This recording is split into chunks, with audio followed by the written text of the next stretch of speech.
realmente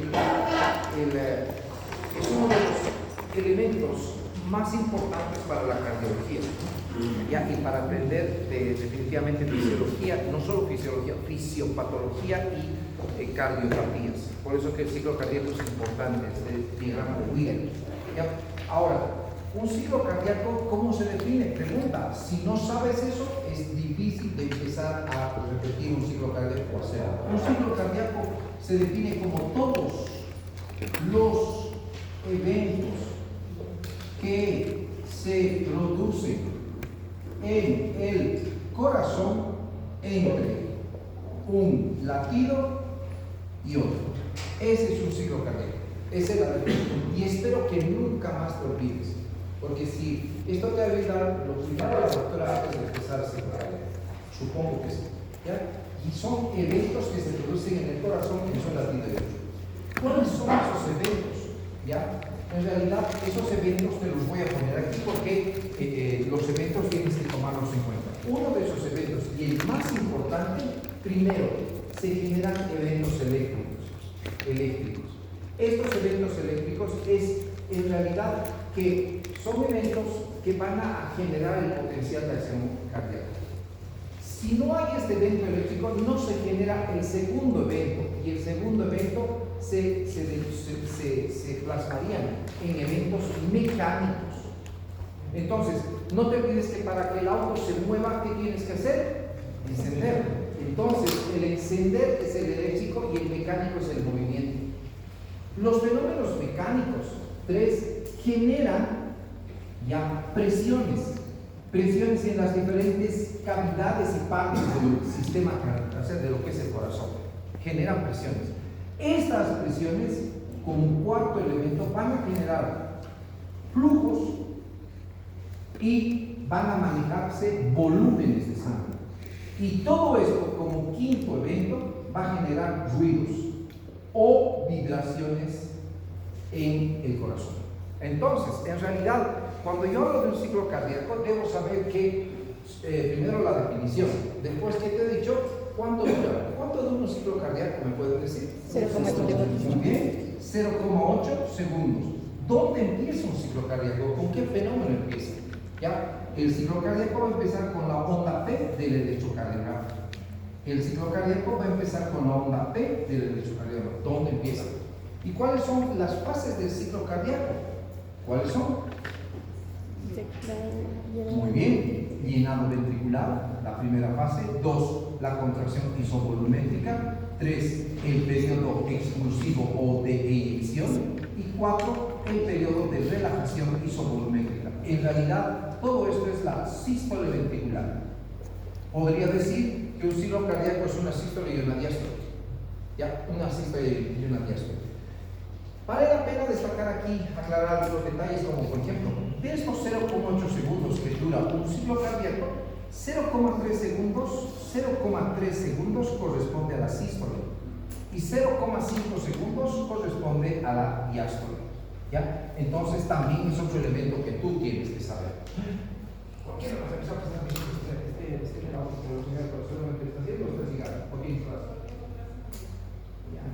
dame un segundo, por favor, voy a checar una cosa. Como no me han avisado, vayan repasando eso, denme unos segundos nada más. Voy a entregarse algunas cositas que debo checar. Me lleva esto porque quizás les va a dar la tentación de ver. Ahorita mismo.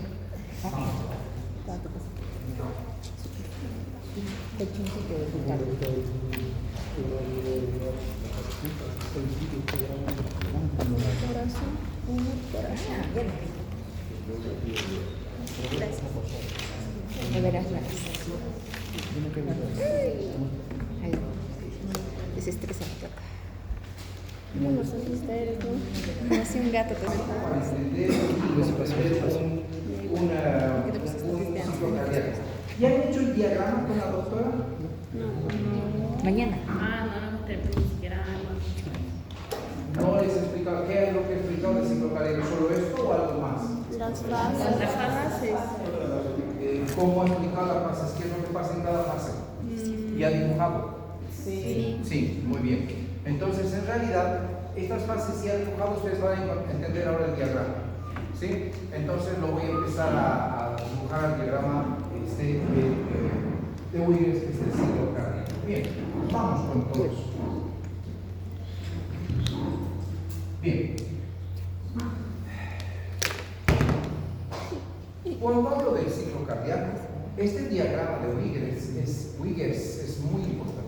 Wiggers, ¿sí? Y para eso debo primero tener en mi cabeza las 4 fases del ciclo cardíaco, los eventos ya que se generan, las 4 fases del ciclo cardíaco. Entonces, fase de llenado ventricular, 2 fases de contracción isovolumétrica, 3 fase de eyección o expulsivo y 4 fases de relajación isovolumétrica.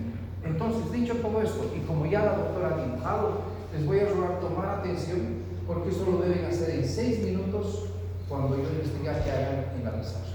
Hoy voy a durar unos 40 o 50. Me dirás, pero ¿cómo lo que no? Lo puedo hacer yo también en 5 o 6 y ustedes lo van a poder hacer.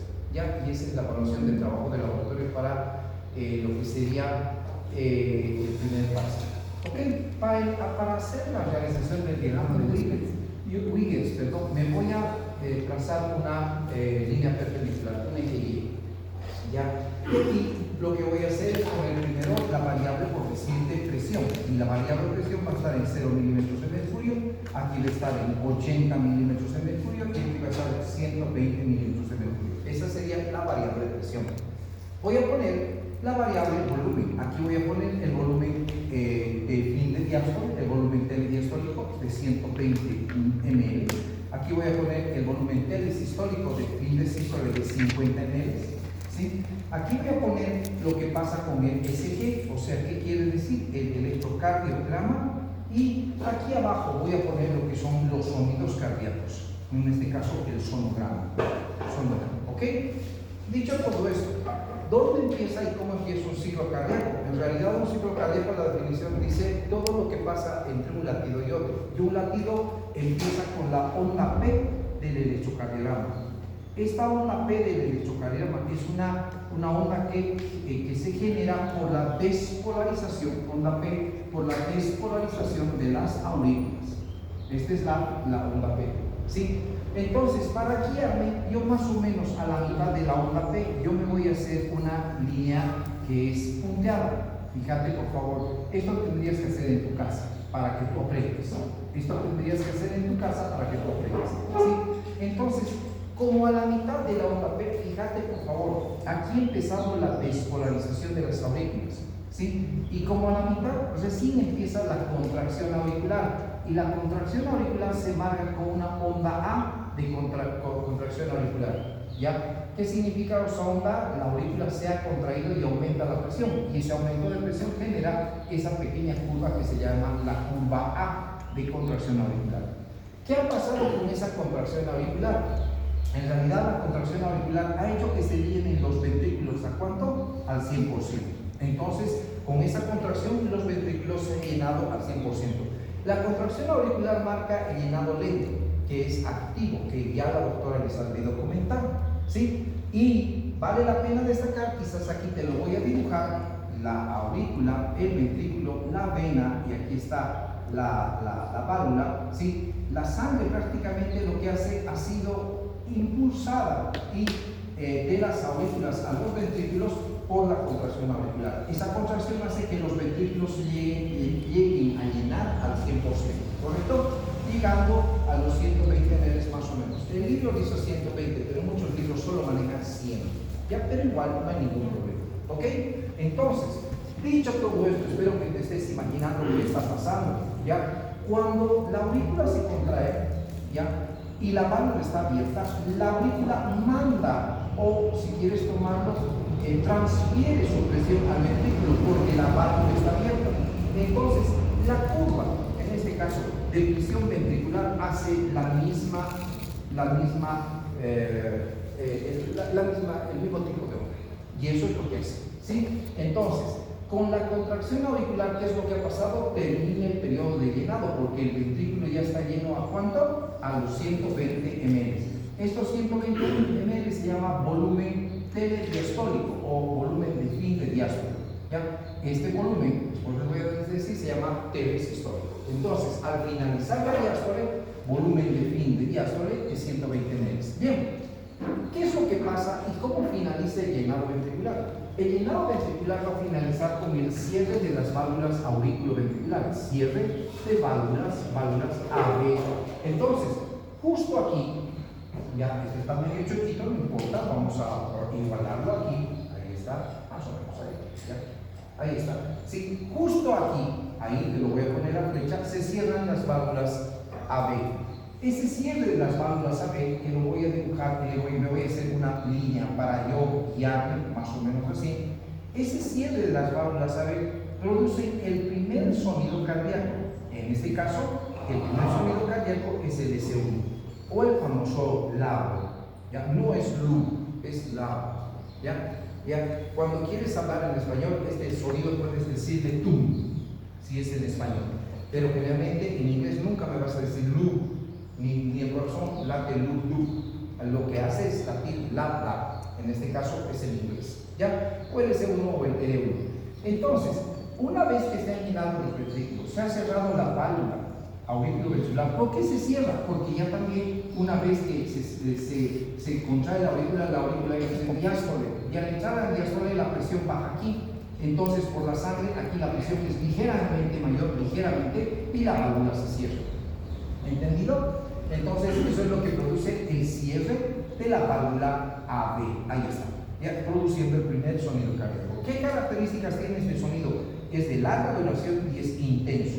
Nada de estos dibujos están dibujados al azar. ¿Ya? Bien, no te olvides qué está pasando en el electro. En el electro ya ha empezado la despolarización de los ventrículos. Ya ha empezado la despolarización, y esa despolarización de los ventrículos empieza aquí, mucho antes que se contraiga.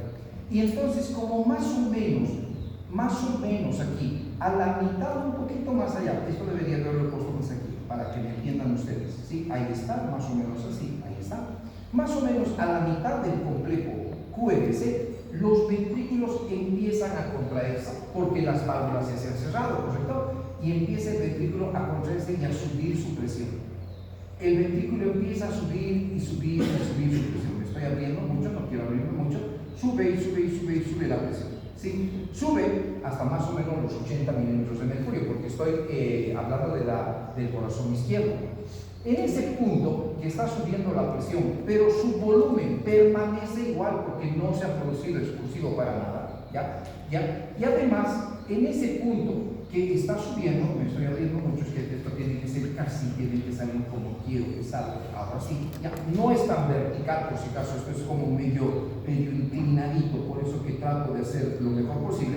Ya, justo en ese punto, cuando el ventrículo se está contrayendo, pero las válvulas están cerradas, la válvula AB quiere abrirse hacia la aurícula, pero no se va a abrir nunca. El libro dice el reflujo, no puede. Lo único que hace, por esa contracción que se genera en los ventrículos, la válvula lo único que hace es protruir hacia la aurícula.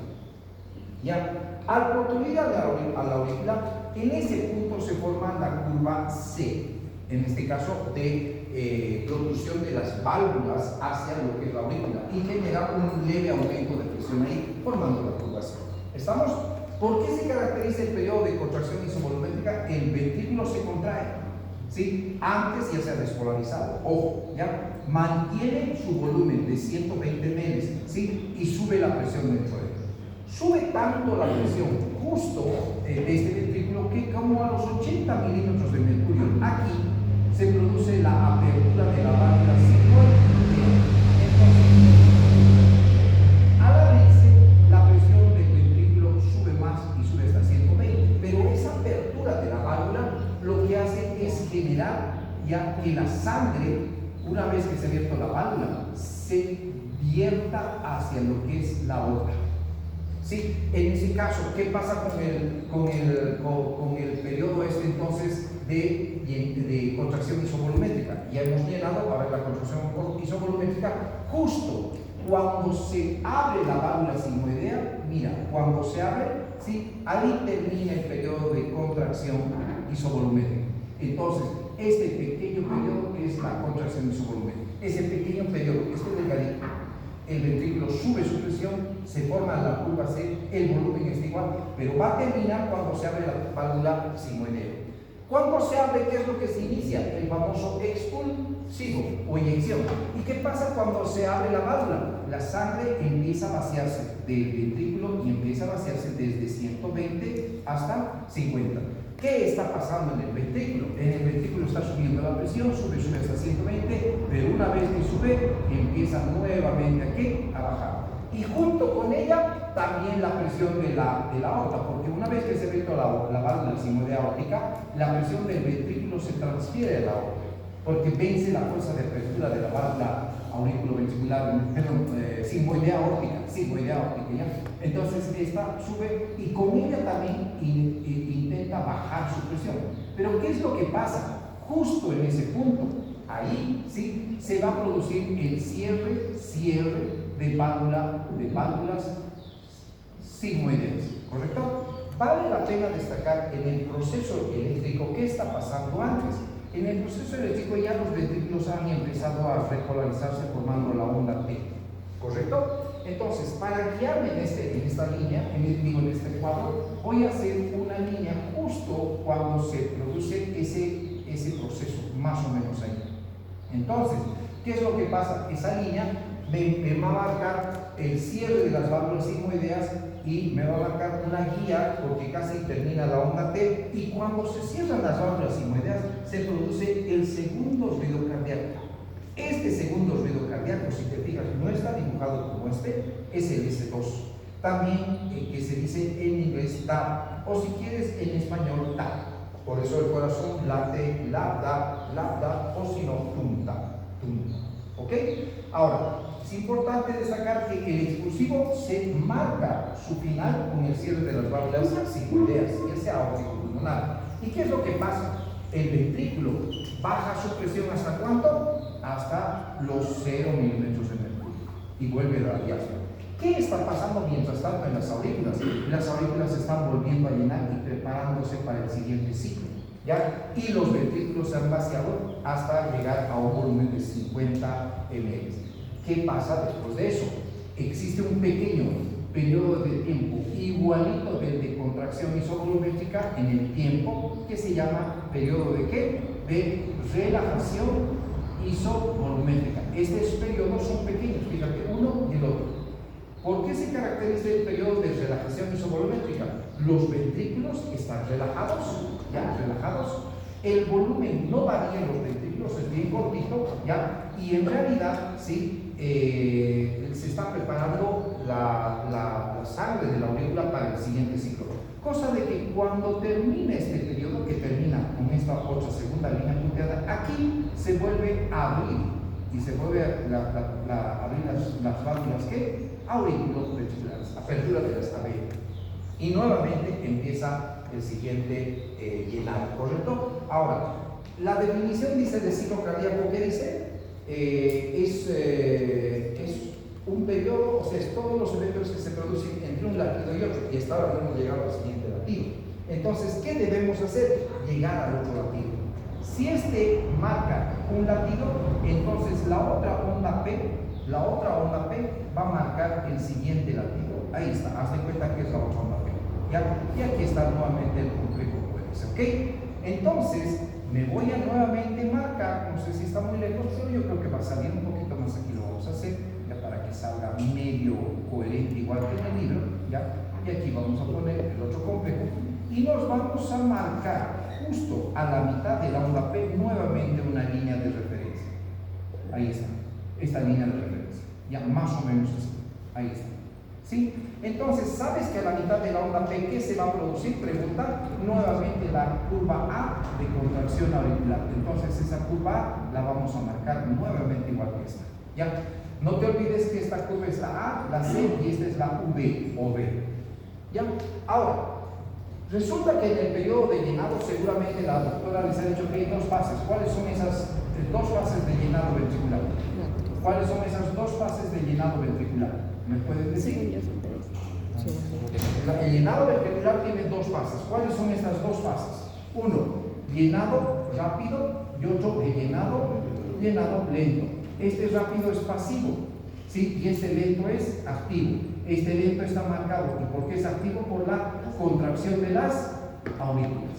Ya ese no. Ahora, fíjate, por favor, ¿Sí? Una vez que el ventrículo se ha vaciado, fíjate, mira, se ha vaciado, queda una cantidad X de sangre. A esta cantidad de sangre, que son 50 ml, se denomina volumen de fin de sístole o volumen telesistólico.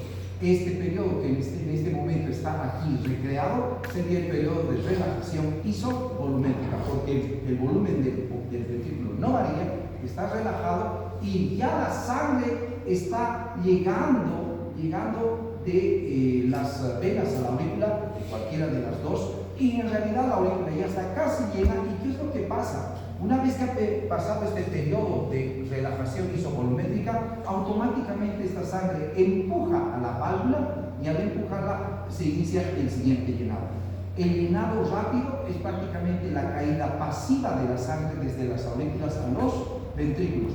No se produce ninguna contracción. Entonces, estos primeros 2 tercios, primer tercio, segundo tercio, aquí está el tercer tercio, estos 2 tercios son el llenado rápido, ¿ya? Y el tercer tercio va a depender de la contracción de ¿quién? De las aurículas. Entonces, los primeros 2 tercios solo se llenan pasivamente y es por la caída de sangre desde las aurículas a los ventrículos hasta que se llenan los 2 tercios. Seguramente la doctora, si te ha dicho 75% repitiendo lo que esté en el libro, vale, no hay ningún problema. Y el resto que hace la aurícula cuando se contrae, ¿sí? Y estamos haciendo esta curva A, llena el ventrículo un 25% más. Por si acaso, en el libro hay un error aquí. Te dice el llenado rápido es 1 tercio y el otro te dice 2 tercios. Está mal. Ya hay un error de imprenta o qué será, pero está mal. Yo necesito que entiendas que el llenado rápido es 2 tercios, o sea, más de 50-60% del corazón se llena en esta fase. Y la última fase de llenado se ayuda con la contracción auricular. ¿Qué significa? Es como cuando viene el metro y al último alguien empuja a las personas para que llene y se llene todo el ventrículo. Lo mismo hace la aurícula, empuja la sangre y exprime su sangre en el último tercio. ¿Entendido? Entonces, prácticamente desde aquí, que es la onda P, hasta este inicio de la onda P, todo esto es un ciclo cardíaco, ¿sí? Y lógico, aquí está el llenado rápido, que es el pasivo, aquí está el llenado activo o lento, y aquí están las ondas. ¿Qué pasa mientras andan los ventrículos? Lógico, poco a poco se van llenando hasta que nuevamente llegan a los 120 ml, que sigue siendo lógico, ¿ya? Pero hay algo que tienes que saber aquí. Resulta que entre el primer y segundo tercio, miren, entre estos dos, por eso lo he dividido ahí, existe un tercer sonido cardíaco que se puede oír. Este tercer sonido que se puede oír en jóvenes menores de 30 años. Es posible que se pueda oír y es normal, pero es normal en ese 3 en menores de 30 años. En menores de 30 años. Es normal, ¿sí? Sí se oye. Sí se oye. Ahora, no quiere decir siempre, si por decirte pacientes menores de 30 años como ustedes, pero tiene signos, sintomatología, cianosis, disnea, alguna cosa lógica, no sería normal. Pero cuando se oye y es menor de 30 años, es posible que sea normal. Ahorita te voy a explicar por qué, ¿ya? Pero si este S3 se oye en mayor de 30 años, como por ejemplo yo, hoy en un S3, eso es totalmente anormal, ¿sí? El S3, su onomatopeya es A. Entonces, cuando tú oyes su corazón y haces la onomatopeya, hace la tapa, la tapa, la tapa, la tapa. ¿Ya? Esa onomatopeya, cuando hay el S3 audible, se llama ritmo de galope. Ritmo de galope. Y es un criterio de Framingham para insuficiencia cardíaca que ya te van a decir después de fisiopatología. ¿Ya? Entonces, el S3, cuando oyes, ¿qué significa que tiene el paciente? Un tercer ruido cardíaco, tiene un ritmo de ¿qué? De galope. ¿Cuál es su onomatopeya? La tapa, la tapa, la tapa. Ya, no me digas en español cómo se dice porque nunca he encontrado tunta, supongo que dice. Pero este sonido, si te fijas, este sonido es de larga duración y es intenso. Este es de menos duración, menos intenso. Por lo tanto, este es mucho menos intenso y de menos duración que los otros dos. ¿Entendido? Nada está dibujado al azar. Les vuelvo a decir. Y si te das cuenta, los que han visto su libro y están viendo, casi está dibujado igual. Y tú deberías que hacerlo desde 6 minutos. ¿Ya? Lo vas a hacer, sí, porque todos mis estudiantes lo hacen. ¿Ya? Porque esa es tu evaluación. Ahora, Vale la pena recordar que aquí a veces se escucha un cuarto sonido cardíaco.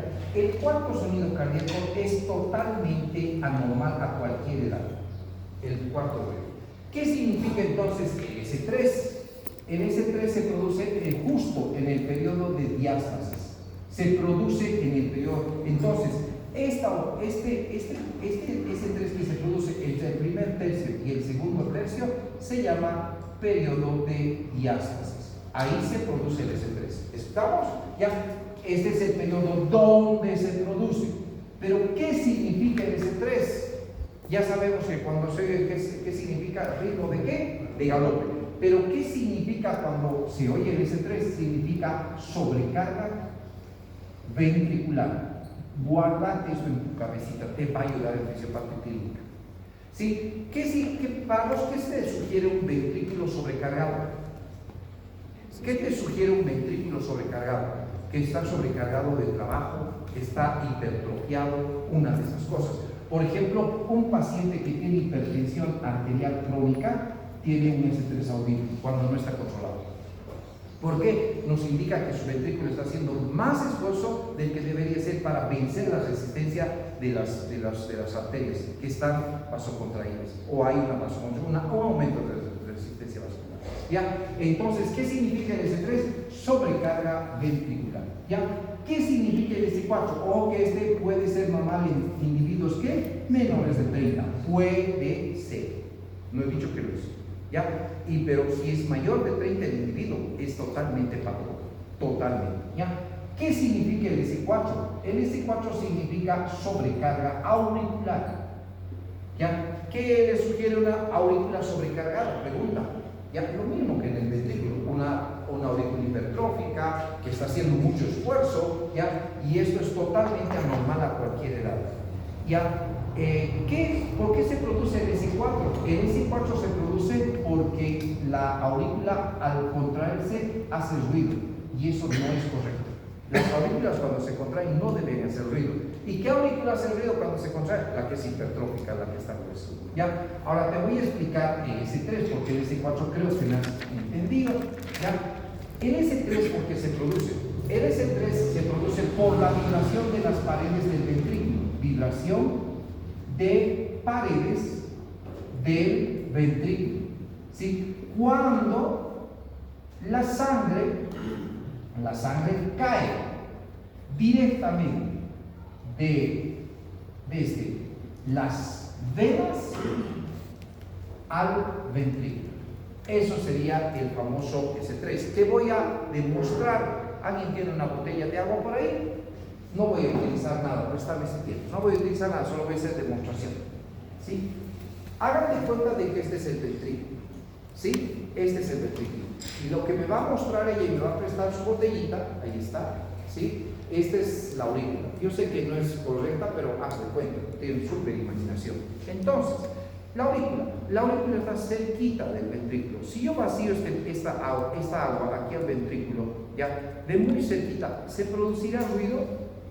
No creo, ¿no? Pero ¿qué pasa si agarro y esta misma agua la vacío de más lejos? ¿Se va a producir ruido? Sí, van a vibrar las paredes a lo que cae el agua directo, ¿entiendes? ¿Ya? Entonces, se cree que cuando la sangre, aquí te lo voy a dar tu botellita, ahorita te lo doy, ¿ya? Cuando la sangre, mira por favor, ahora en este dibujo, ya, en este dibujo aquí lo vamos a poner, cuando la sangre cae al principio de la aurícula, aquí está la vena, ¿ya?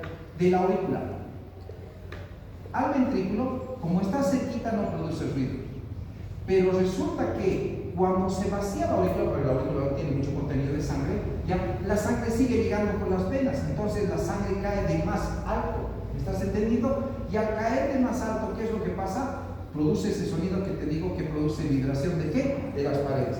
¿Por qué en jóvenes se oye? Porque los corazones jóvenes son un poquito más sólidos y en los sólidos el sonido viaja con mayor facilidad.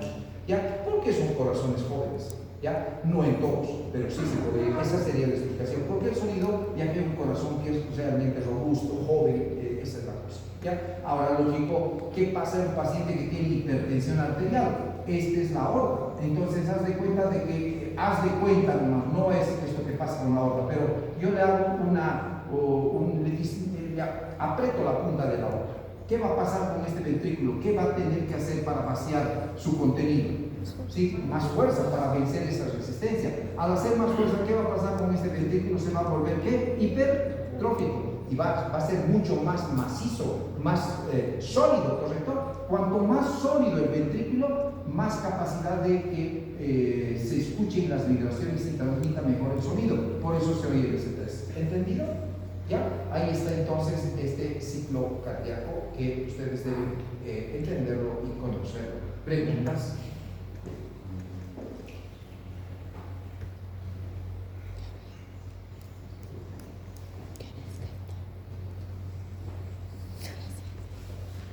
¿Preguntas?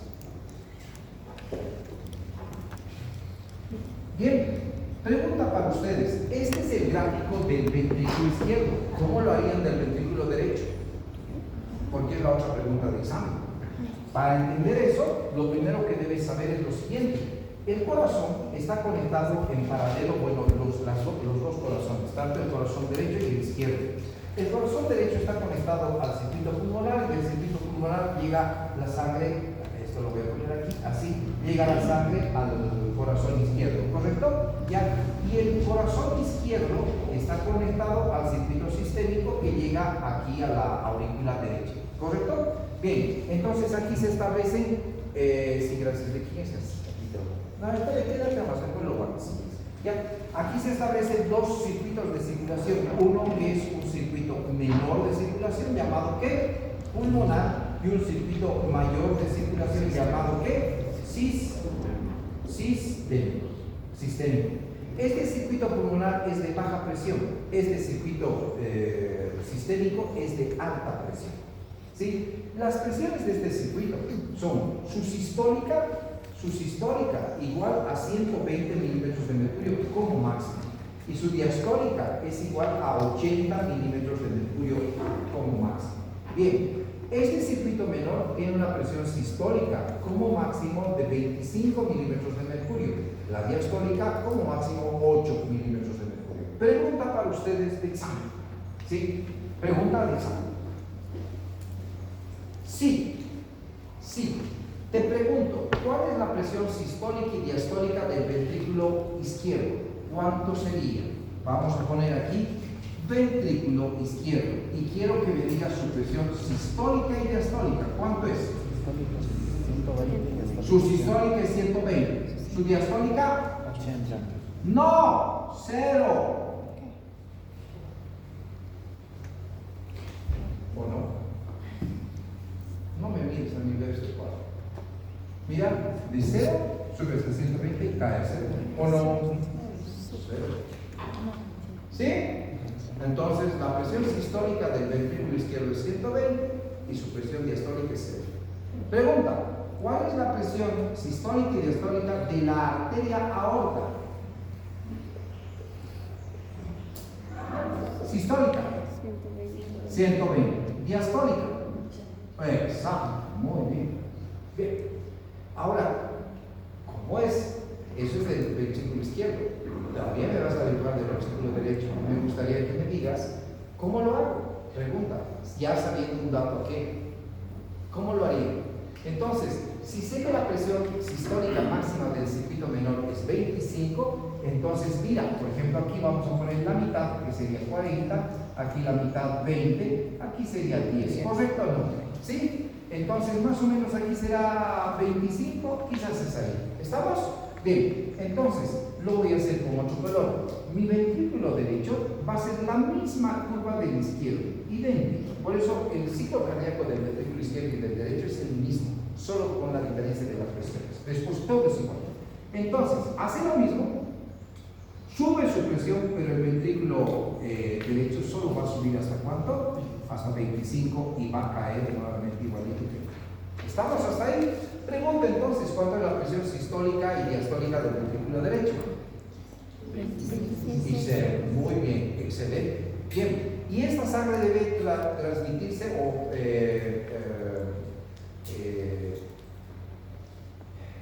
bombearse hacia la arteria pulmonar. Entonces, ¿cuánto es de la arteria pulmonar la presión? ¿Cuánto es la arteria pulmonar la presión? Es ¿cuánto? Su sistólica 25, pulmonar, su sistólica 25. ¿Y su diastólica cuánto es? 8. Entonces, más o menos aquí es 8. Aquí es esto. Aquí es esto. Y esta es la curva del ventrículo derecho y la arteria pulmonar. ¿Listo? Ya has conocido los dos ventrículos y los dos corazones. ¿Estamos? Bien. Esto lo tienes que hacer la próxima clase. Los que han grabado tienen la grabación y en su casa van a ir a reproducir la clase. 30. ¿Sí? Mientras tanto, tengo que darles algunos detalles. Si quieren, los reproduzco ahorita en 6 minutos. Lo voy a decir tranquilos. ¿Sí? Para que digan que sí se puede. ¿Ya? Pero antes tengo que decir algunos detalles, como por ejemplo, el corazón, ¿cuánto de sangre expulsa por cada latido? ¿Cuánto de sangre expulsa el corazón por cada latido? 70 ml. Ya, a esto se le llama volumen sistólico. Este volumen sistólico, ¿de dónde sale? De la resta del volumen telediastólico menos el volumen telesistólico. De ahí salen estos 70 ml. ¿Correcto? ¿A qué se llama fracción de eyección? ¿Les ha dado la doctora todavía? No, la fracción de eyección tendría que haberles dado. Es este volumen sistólico expresado en porcentaje. ¿Ya? Normalmente la fracción de eyección debe ser 60%, o por lo menos entre 50 y 60%, porque si no es la fracción entre 50 y 60% la fracción de eyección, podemos estar hablando de que el paciente va a tener una insuficiencia cardíaca. ¿Ya? Y esto se maneja en ecocardiografía y en lo que es la patología cardíaca. ¿Estamos? Les voy a preguntar. Bien, preguntas hasta ahí. Entonces, ¿cuál es el volumen telediastólico? 120. Este sería el volumen de fin de sístole, volumen telesistólico, porque al finalizar la sístole, el corazón se ha contraído y el corazón tendrá un volumen de 50 ml. Preguntas, por favor.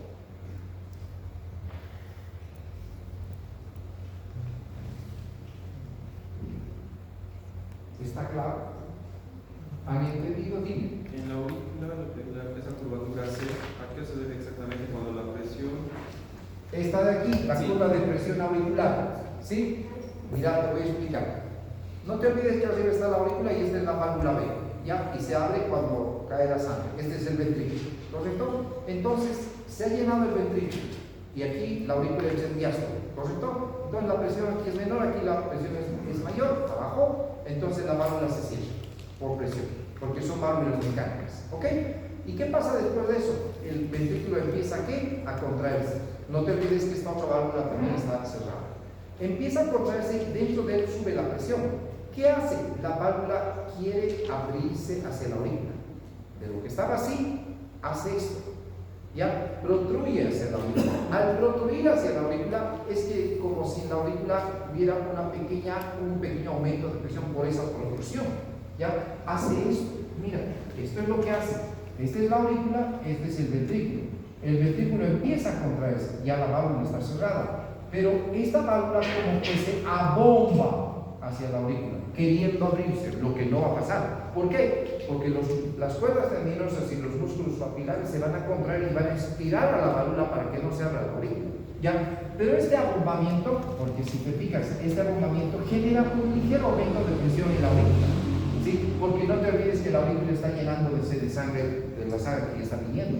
Entonces, y ese ligero aumento de presión se marca como la curva C. ¿Ya? ¿Estamos? Bien. ¿Alguna pregunta más?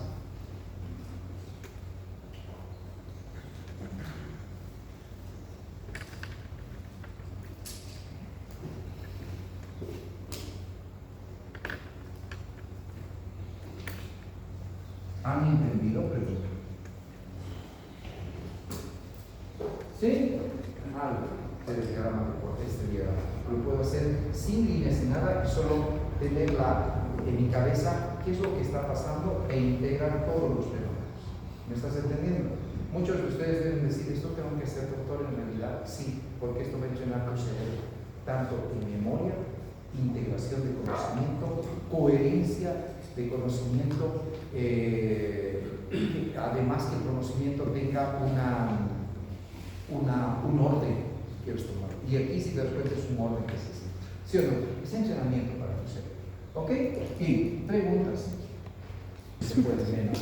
Entonces, un ciclo cardíaco empieza con una onda P del electrocardiograma. Para hacer un ciclo cardíaco, si quiere puede tomar cronómetro, ya son todos los eventos que se producen en el corazón entre un latido y otro. Para eso me tengo que crear algunos puntos de referencia, como por ejemplo los puntos de referencia para lo que es la presión, que se expresa en milímetros de mercurio.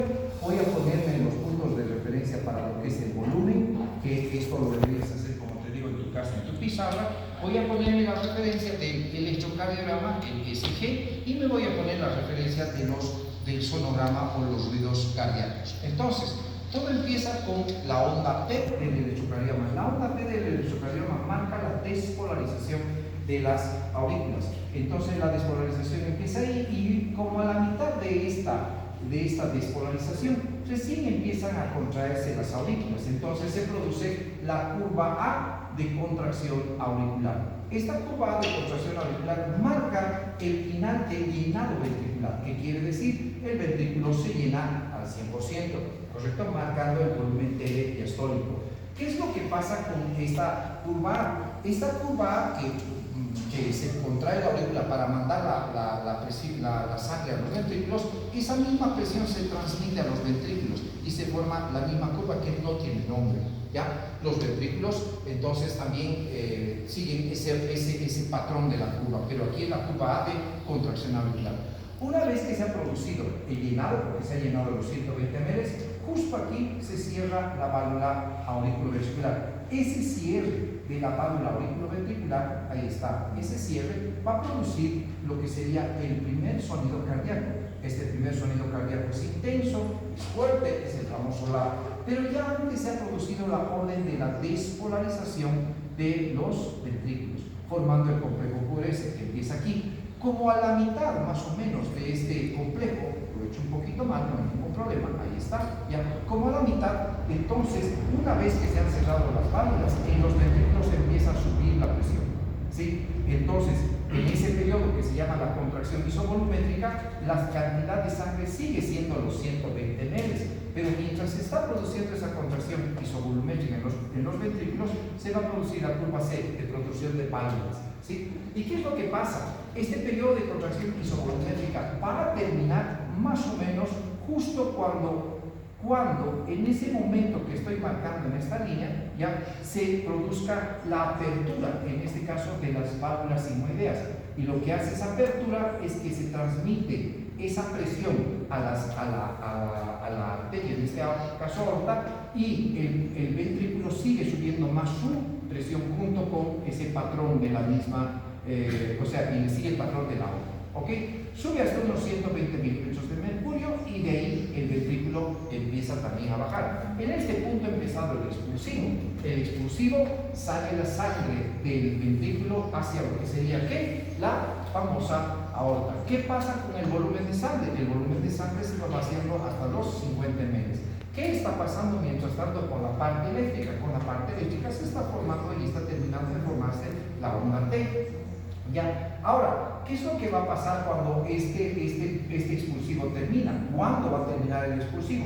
En realidad el expulsivo va a terminar cuando justo en este punto, ya que la presión del ventrículo baja menos de 80, aquí se cierre la válvula sigmoidea. Lógico, en el ventrículo, ¿qué va a pasar con la presión? La presión va a caer, ¿sí? Y este cierre de las válvulas sigmoideas van a producir el segundo sonido cardíaco, el S2. ¿Correcto? Entonces, ese va a marcar el final del expulsivo y va a empezar lo que es el periodo de ¿qué? De relajación isovolumétrica. Este periodo de relajación isovolumétrica es un periodo corto de tiempo, igual de contracción isovolumétrico, que el volumen en el ventrículo se mantiene igual. Una vez que termina este periodo, ya sabemos que mientras tanto se está formando la curva V, que dice que la aurícula ya está llena, lista para el siguiente ciclo. Entonces, en este punto, terminado el periodo de relajación isovolumétrica, se va a producir la apertura de las válvulas auriculoventriculares. ¿Y qué va a pasar? Como el ciclo cardíaco es de un latido a otro, entonces tenemos que ir hasta el otro latido, que es la otra onda P. Me voy a marcar otra línea en medio, ya, de esa línea, de esa onda P, y vamos a decir que justo en esa mitad empieza a contraerse la aurícula. De esta manera ya empezaba el otro latido, pero debo destacar que este llenado se produce en 2 tercios, 1 tercio, ¿sí? 2 tercios, y este llenado otro sería el tercer tercio donde hemos empezado. Justo entre el primer y segundo tercio se produce un tercer sonido cardíaco, y este sería el S13. ¿Por qué es el S13? En individuos jóvenes es normal hasta los 30 años, o puede ser normal. Es un sonido menos intenso que todos, y este corresponde al famoso up en lo que es la onomatopeya de los ritmos. ¿Qué ha pasado? Y mientras tanto, el ventrículo se está llenando ya, y nuevamente, en este caso, se vuelve a repetir los otros elementos. Ahí está el ciclo. ¿Cuánto era? 140.